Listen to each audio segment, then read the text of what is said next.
What's up guys, and welcome back to the channel for another episode of Tech Tip Tuesday. I'm your host KJ Romero. I hope you guys are doing lovely today. So a couple episodes ago I had mentioned that I'm going to be building up a 6-bar SX250 frame, and I've been putting it off because I don't have all the parts to put it together, but now I have the majority of the parts, so we're going to start putting it together. I think the only parts that I'm lacking are the brakes, and I need to get some spokes to build up the wheels, but other than that I think we're good to go, and we're gonna start putting this thing together. Me and Bill decided instead of building it all in one video, we're gonna split it up into segments so we can go a little more into depth into each part that goes into building a bike. So today we're gonna be building the front end. For this part of the build, you're gonna need a total of 6 major components. You're gonna need your frame, whatever frame that might be. You're gonna need handlebars. You're gonna need your forks, a stem or gooseneck as some people like to call it, your headset, and headset spacers.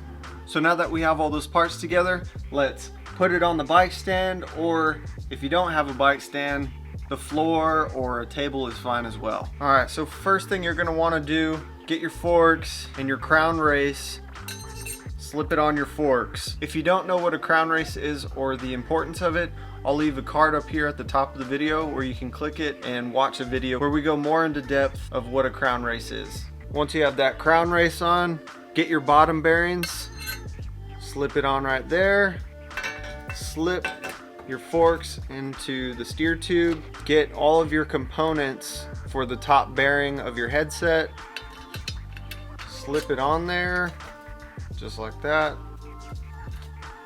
If you're lucky, that dust cap will hold your forks in place. It's kind of slipping right now.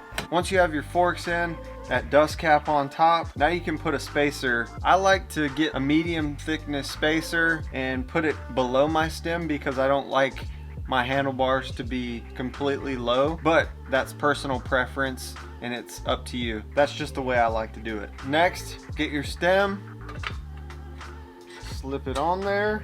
If you look closely, you can see how the steer tube of the forks sticks up, and that's where the spacers come into play. Slip that on there, and now you can see once we have that spacer on there, it gives us a little bit of a lip, which isn't going to be enough once you tighten everything down.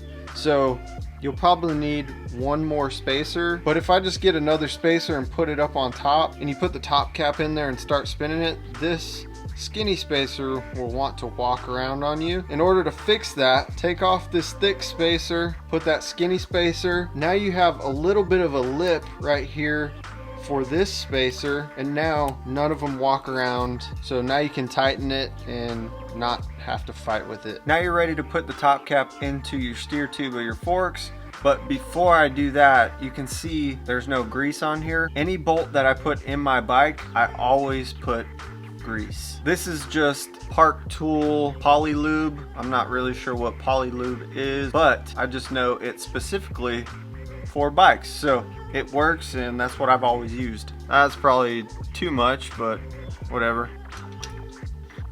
Don't tighten it down too tight because you'll have to come back and adjust it once you have everything put together, and you can put it on the ground and adjust your bars the way you want them. Now that that's put together, now you can take the top cap off of your stem and get ready to put your handlebars on.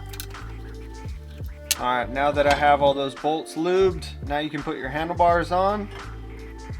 Line them up the best you can, put the top on. Now you can put your bolts in.